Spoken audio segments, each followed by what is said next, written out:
नमस्कार प्यारे साथियों, आपका स्वागत है हमारे यूट्यूब चैनल में।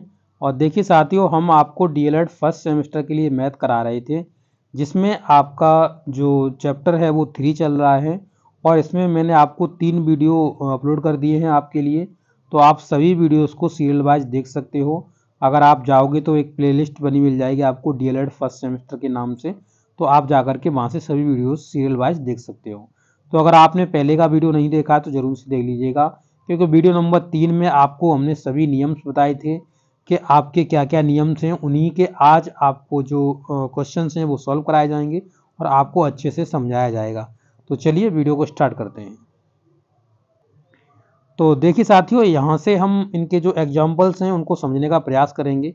तो देखिए पहला एग्जाम्पल दिया गया है कि युग्म 2,3, 12, 5, 6, 4 और फिर एक दिया गया है आपको 0,7 द्वारा गुणों, देखिए लिखा हुआ है द्वारा गुणा के क्रम विनिमय प्रगुण की पुष्टि कीजिए। तो क्रम विनिमय यानी क्रम का मैंने आपको बताया था कि यानी उनका जो पोजीशन है वो चेंज करना। तो चेंज करना इसमें क्या बताया था कि जैसे मान लो कोई 2 नंबर है और 2 नंबर का अगर पोजीशन मतलब हमें चेंज करना, जैसे मान लो मैंने कहा था कि a इंटू में b हमने करा, इसे हम b इंटू में a करेंगे। यही तो आपका है गुणा का क्रम विनिमय नियम। यानी क्रम का मतलब होता है उनका सीरियल चेंज कर देना, यानी एक जो फर्स्ट नंबर पे था उसे सेकंड पे कर देना, जो सेकंड था उसे फर्स्ट पे कर देना।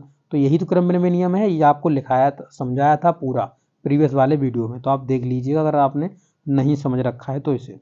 तो वही चीज़ यहाँ पे देखिए सॉल्व की गई है पूरी, वही मैं आपको समझा देता हूँ।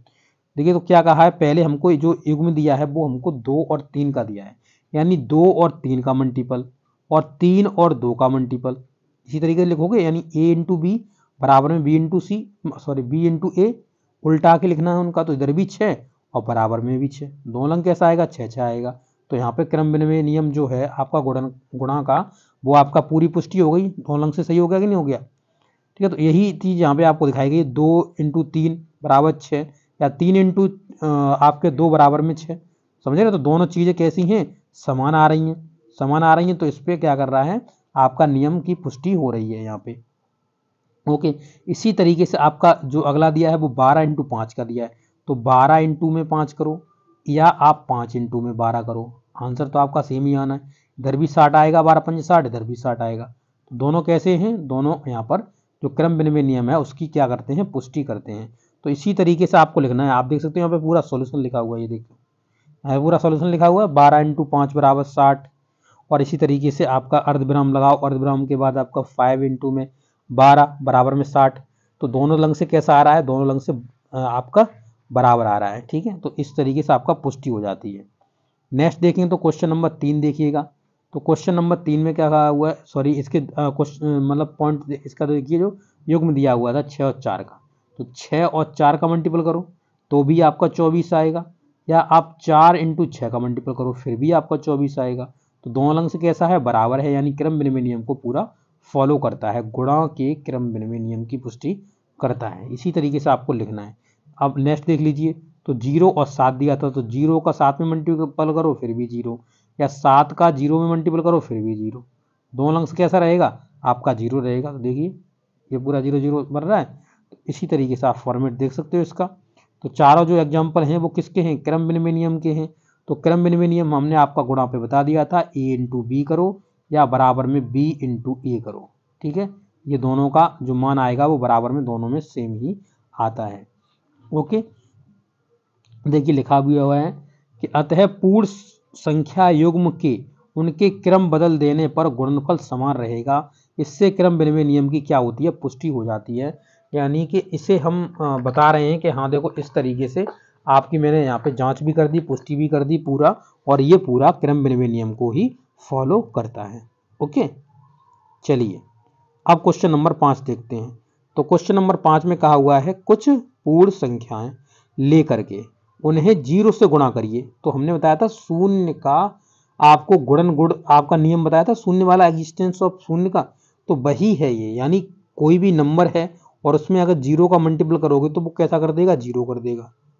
तो कोई भी नंबर्स ले लीजिए और उसमें आप 0 से मल्टीपल करिए। तो 0 से जब आप मल्टीपल करोगे तो उससे संख्या को क्या बना देगा, 0 बना देगा वो। तो देखिए लिखा हुआ 0 से गुणा करने पर गुणनफल का अवलोकन कीजिए। क्या प्रत्येक बार गुणनफल शून्य होता है? तो शून्य होता है, वो तो आप इतना तो पढ़े हो और फिर आप देख लीजिए मल्टीपल में, कोई दिक्कत नहीं। माना संख्या यानी 4 मान ली इन्होंने, तो पहले एक में हमने 0 का मल्टीपल करा, जो भी 0 हो गया। फिर हमने 2 में 0 का मल्टीपल करा तो आपका 0 हो गया, 3 में करा तो 0 हो गया, 4 में करा तो 0 हो गया। तो अतः अवलोकन करने पर यह ज्ञात होता है कि प्रत्येक बार गुणनफल शून्य ही आता है। तो ये शून्य का गुणन आपका नियम है, गुणन वाला। ओके, चलिए अब नेक्स्ट देखते हैं, क्वेश्चन नंबर 6 देखते हैं। देखिए इसमें क्या कहा हुआ है कि कुछ संख्याएं पूर्ण संख्याएं दी गई हैं यहाँ पे 5, 8, 17, 31 को लेकर उन्हें 1 से गुणा कीजिए। तो एग्जिस्टेंस ऑफ, आपको जो तत्समक अवयव का नियम था, जो आपका जिसमें बताया था कि हमने आपको 1 का जो मल्टीपल है वो आपका करना चाहिए, तो वही आपका यहाँ पे है 1 का मल्टीपल करने वाला। तो देख लीजिएगा यहाँ पे, जब भी किसी पूर्ण संख्या में हम 1 से मल्टीपल करते हैं, देखिए प्रत्येक बार गुणनफल वही प्राप्त होता है 1 से गुणा करने पर, तो वही चीज़ कह रहा है।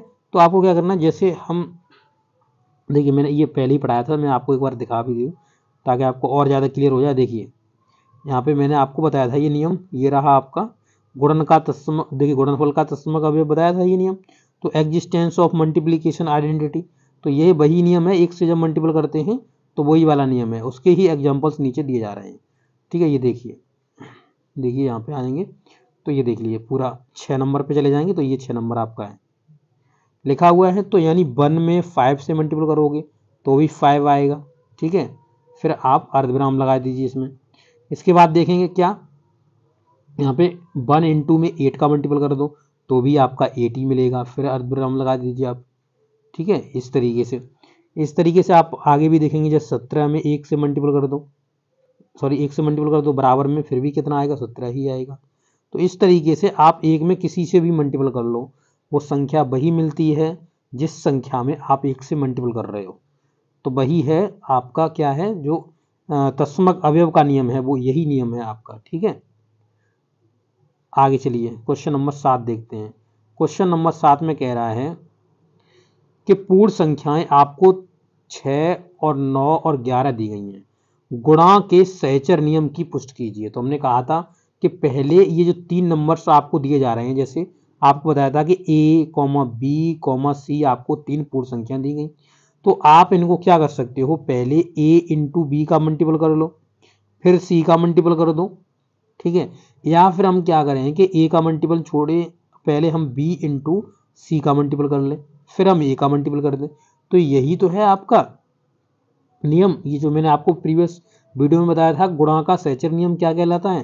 तो इस तरीके से ये आपका फॉर्मेट फॉलो करता है, तो वही फॉर्मेट आपको यहाँ पे लगा देना है। तो देख लिए, पहले हमने 2 संख्याओं का मल्टीपल करा, स्टार्टिंग वाली का, फिर तीसरी का मल्टीपल करेंगे, तो कितना आया आपका, तो यहाँ पे 54 इंटू में आपका 11, यानी 9 × 54 और 54 6 × 54 और 54 के बाद 11 का मल्टीपल, तो 54 और 11 में मल्टीपल करेंगे तो ये 594 आ गया। अब हम क्या करें कि 6 का पहले मल्टीपल ना करें, पहले हम 9 और 11 का मल्टीपल कर लें। ठीक है, 9 और 11 का मल्टीपल कर लें, तो हम देखेंगे यहाँ पे 6 इंटू में 11 × 99। अब फिर हम 6 का मल्टीपल कर दें, तो 6 × 54 और 6 × 54, 54 के बाद 5 कैरी में गया, तो 5 कैरी में गया तो ये हो गया 94। तो इस तरीके से आप देख सकते हो पूरा आपका हो जाएगा, नहीं हो जाएगा। तो इस तरीके से आपका पूरा यहाँ पे पुष्टि भी नियम की हो जाएगी, तो गुणा का सहचर नियम की क्या करता है, ये पुष्टि आपका करता है।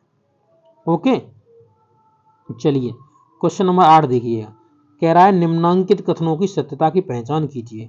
क्या पहचान करनी है, तो यहाँ पे आप देखिए कौन सा नियम लगा हुआ है। तो यहाँ पे 9 इंटू में 8 + 4, ये डिस्ट्रीब्यूशन लॉ लगा हुआ है आपका, मल्टीप्लीकेशन पर आपका डिस्ट्रीब्यूशन लॉ लगा हुआ है। तो आपको ये बताया था मैंने आपको। तो यहाँ पे देखिएगा ये पूरा दोनों अंक से पुष्टि बराबर में जा रहा है कि नहीं जा रहा है। तो ये देखिएगा, पहले क्या करेंगे, तो हम इनमें 8 और 4 को जोड़ लेंगे, 12 हो गया, 12 निम्न 108 हो जाएगा। यहाँ पर देखिए डिस्ट्रीब्यूशन लॉ है कि नहीं, देखिए डिस्ट्रीब्यूशन लॉ है ओवर द एडिशन, तो ये ओवर द एडिशन पे आपका डिस्ट्रीब्यूशन लॉ लगा हुआ है। तो ये देखिएगा यहाँ पे अब देखिए यहाँ पे 9 का 8 में मल्टीपल करेंगे, 9 × 8 = 72 हो गया, कितना हो गया, 72 हो गया, प्लस 9 × 4 = 36 हो गया, इन दोनों को जोड़िएगा 8 और 7 और 3 10, यानी 108 हो गया। यहाँ पे भी 108 बना था, 12 निम्न 108, तो बस ये दोनों अंक से बराबर है, तो ये सत्य है आपका।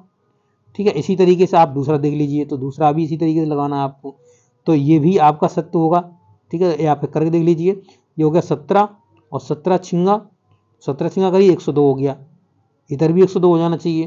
तो इधर कितना 60 और ये हो गया 6 सत्ते 42, 60 और 6 सत्ते 42 को जोड़ोगे तो ये भी 102 होगा। तो 102 इधर भी 102 इधर भी, तो दोनों का आपका सत्य है, तो सत्य आपका फॉलो कर रहा है। इसी तरीके तीसरा भी आपका फॉलो करेगा। ओके, तो ये है आपका किस पर, तो ये है आपका गुणा पर। तो यहाँ पे देख लीजिए, निम्नलिखित कथन की सत्यता कीजिए, तो भाई सत्यता करनी है दोनों की। अब इसमें भी देख सकते हो आप 12 और 8 कितना हो गया 20, और 20 का 11 मल्टीपल करोगे तो 11 दूनी 22 यानी 220 हो गया। इधर भी 220 हो जाना चाहिए, तो 11 का इसमें 12 मल्टीपल कर दो। ठीक है, तो 12 यानी 11 दूनी 22 और 11 एकन 11, 11 और 2 कितना हो गया 11 और 2 हो गया 13, 132 ही हो जाएगा, और 11 88 हो जाएगा। जोड़ दो दोनों को, तो 8 और 2 10, और जो हो गया 11, 11 एक 12, 12 के बाद यहाँ पर एक और बढ़ जाएगा, तो 220 हो गया। देखिए 220 ये भी, 220 ये भी, दोनों हो गया ना। तो सभी क्या है सत्य हैं आपके, सभी क्या हैं सत्य हैं आपके। ओके, क्वेश्चन नंबर अब आप 9, चलिए ये क्वेश्चंस मैं बाद में करा दूंगा, तो वीडियो लंबा हो जाएगा, तो लंबा वीडियो नहीं बनाएंगे। तो आगे आपके क्वेश्चन नंबर 9 से आगे आपको समझाएंगे। तो ये वीडियो आपको कैसा लगा है, अच्छा लगा तो जरूर से अपने दोस्तों के साथ शेयर कर दीजिएगा।